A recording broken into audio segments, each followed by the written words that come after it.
That's how everyone took stuff from track and field. When you think about like peaking an athlete for one meet, obviously that's very important in track and field for like conference, qualifiers, nationals, Olympics, all that stuff. Do you think it's necessary or worthwhile to try to do that with a team sport? And do you change your training week to week based off your opponent? Like I'm thinking like football. Baseball, it's tough because you play every day and everyone else Yeah. plays every day.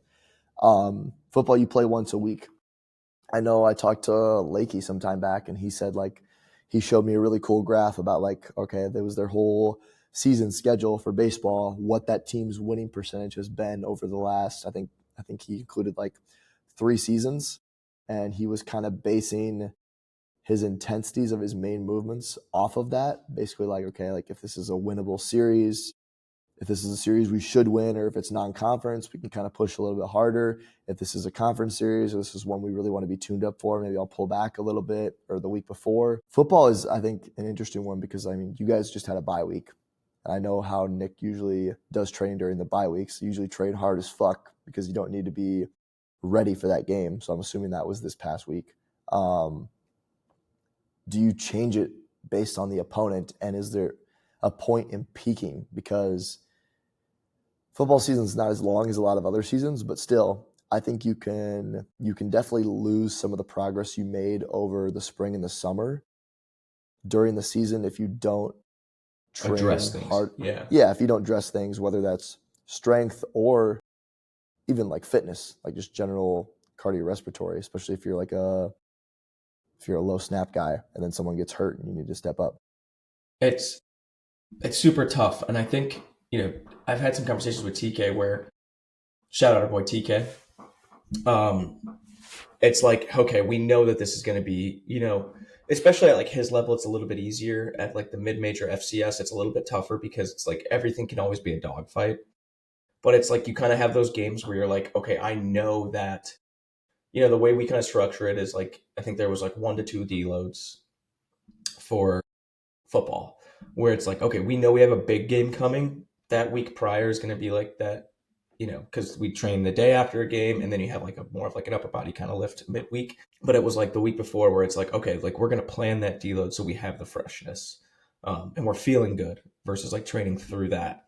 So I don't know if it's necessarily like peaking, but it's like plan the deload, plan that aspect to where you're going to back off a little bit so everyone has a little bit extra freshness in order to be prepared for the game. And then like on that bye week, it's like, okay, that's the inverse of that, where it's like, okay, we're going to train them hard because most of the time bye weeks happen mid-season.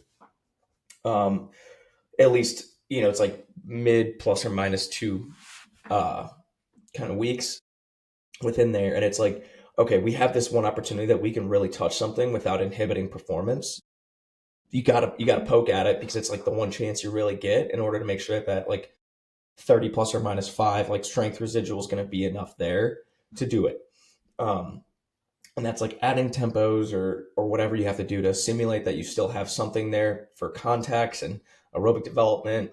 And those bye weeks become important when it comes to legitimate training. I think where a lot of people can go wrong is, you turn it into like, we're going to do mat drills and suicides and try all this because we need to be tougher. And it's like, dude, you're already in season. Like, you're not going to get any tougher. Maybe you've dropped 2 close games. You know how you win those and be tougher.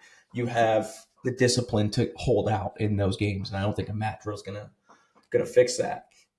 I wouldn't necessarily say it's peaking, right? It's not necessarily peaking, because when we think about peaking, there's like a true performance taper where it's like, a decrease of volume 2 weeks out, one other week out, and then the week of, and you have this like almost to where everything becomes very, very short sessions. It's very high intense, and then you're done, right? Maybe you hit 1 rep and that's it, and you feel good. But it's just like letting the body hit like supreme recovery in order to be the best performance possible. You don't really have that in team sports, especially when it comes to like football, because in that sense, like you're not necessarily like truly backing off a ton. They're still practicing, and most of their volumes come from practice. Maybe they have like an additional off day, which kind of counts as like that deload.